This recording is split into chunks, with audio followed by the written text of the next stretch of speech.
Singapore যাওয়া স্থগিত রাখেন এবং কলকাতায় ফিরে আসেন এবং আত্রেয়ীর বাড়িতে যান, কিন্তু সেখানে আপনাকে পান না।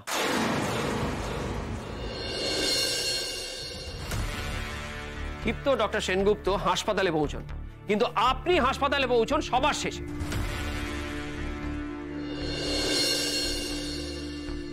কারণ কলকাতায় ফিরতে আপনার দেরি হয় আর আপনি সোজা চলে গিয়েছিলেন হাসপাতালে।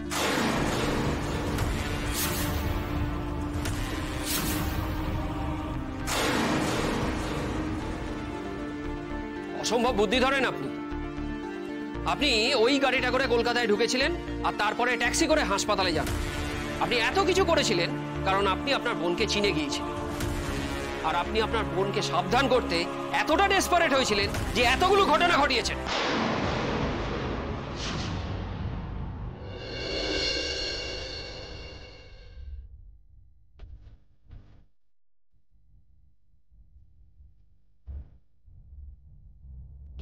Objection, Your Honor.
দীর্ঘ সাক্ষ্য প্রমাণ ও প্রশ্ন উত্তরের পর এটা পরিষ্কার বোঝা যাচ্ছে যে প্রসিকিউশনের কাছে কিছু হাইপোথিসিস আছে, কোনো সাক্ষ্য বা প্রমাণ নেই।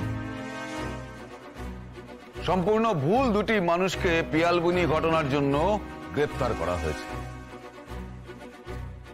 আর তার অর্থ হচ্ছে আসল দোষীরা বুক ফুলিয়ে ঘুরে বেড়াচ্ছে। পুলিশ দাবি করেছে যে এই ক্রান্তিভূষণ নাশকতাবাদী। তুমি তোমার লক্ষ্য পূরণ করেছ, তার জন্য আমি অভিনন্দন জানাতে পারছি না, কারণ তুমি যা করেছো সবটা ঠিক নয়, সবটা আমি সমর্থনও করি না। কিন্তু অনেক দূর এগিয়ে গিয়েছিলে তাই আটকায়নি, সার্থকও সমর্থন করেনি। তবু ওকে বলেছিলাম তোমার পাশে থাকতে, সেটা হয়তো ওর মনে ধরেনি। বাবা, আমি কিন্তু ওকে সবসময় সাপোর্ট করেছি, এমনকি কোর্টে ও যাতে মিথ্যেবাদী প্রমাণ না হয় সেই চেষ্টাও করেছি। শেষ মুহূর্তে হয়তো তোমার বিবেক জাগ্রত হয়েছিল। যা ঘটার ঘটে গেছে, বড় রকমের দুর্ঘটনা ছাড়া। এবার স্রোত, তোমার বকুনি খাওয়ার পালা। অনেকগুলো কথা বলবো, তোমাকে শুনতে হবে। বাপি, বকুনিটা পরে হলে হয় না? আমার খিদে পেয়েছে। পাক, খাবার রেডি হচ্ছে, আসছে, ততক্ষণ বসো। পিসিমণি কোথায়? পুজো দিতে গেছে তোমার নামে। বোনটা আমার তো আধখানা হয়ে গেছে যবে থেকে এই কোর্ট কাছারি সব শুরু হয়েছে। কি চিন্তায় ফেলেছিলে তুমি বুঝতে পারছো? কিন্তু আজকে নো ছাড়াছাড়ি। আমার বকুনির হাত থেকে তোমাকে কেউ বাঁচাতে পারবে না, তুমি বসো। বাবা, তুমি ওকে কড়া করে বলো প্লিজ, তুমি আর ওকে প্রশ্রয় দিও না। ও এইভাবে রিস্ক নিয়ে চললে একদিন কোথায় গিয়ে দাঁড়াবে ও নিজেও সেটা বুঝতে পারছে না, ওর অল্প বুদ্ধিতে। বাপি, তুমি দেখলে ও কিন্তু আমাকে অল্প বুদ্ধি বললো। রুহানি, আকাঙ্ক্ষা, ইয়াসমিন, এদের সঙ্গে তো তোমার বিয়ের কথা ঠিক হয়নি, তাই না? হয়নি।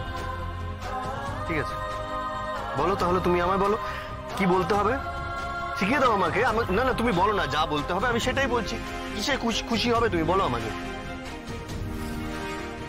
তুমি সিমরানের কথাটা কেন একবারের জন্য আমার কাছে বললে না? কেন? আমার অদ্ভুত লাগে এটা ভেবে। এই প্রশ্নগুলো সবসময় আমাকে হন্ট করে বেড়ায়। তুমি একবারের জন্য প্রসঙ্গ কেন তুললে না? দেখো, এতগুলো দিন ওই বাড়িতে আছে, আমার সঙ্গে ওর এত ভালো একটা সম্পর্ক তৈরি হয়েছে, তারপরও আমার মাথায় আসে এই কথাগুলো। আমি ওর নামটাই জানতাম না। She was someone special in your life, তাই তো? সেই জন্যই তো তুমি বলনি আমাকে। সেই জন্যই কি তুমি বলনি আমাকে? বোর ফিল করছো? বোর হচ্ছে তাই না? মাঝে দুদিন ঝামেলা অশান্তি হয়নি আমাদের মধ্যে, তাই তুমি এসব কথা তুলে এখন অশান্তি বাঁধাতে চাইছো, তাই তো?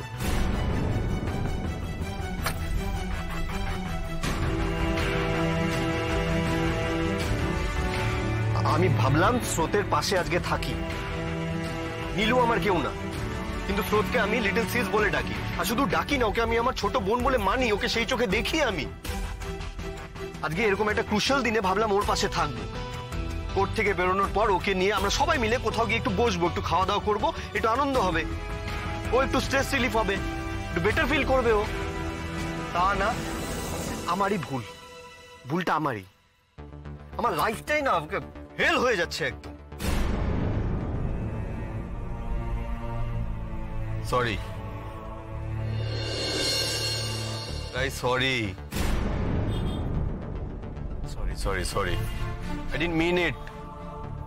আচ্ছা, ভুল হয়ে গেছে, আই অ্যাডমিট, ভুল হয়ে গেছে। অত রাত অব্দি আড্ডা দেওয়াটা আমার ভুল হয়েছে, মন থেকে বলছি। আর হবে না কখনো, আই প্রমিস।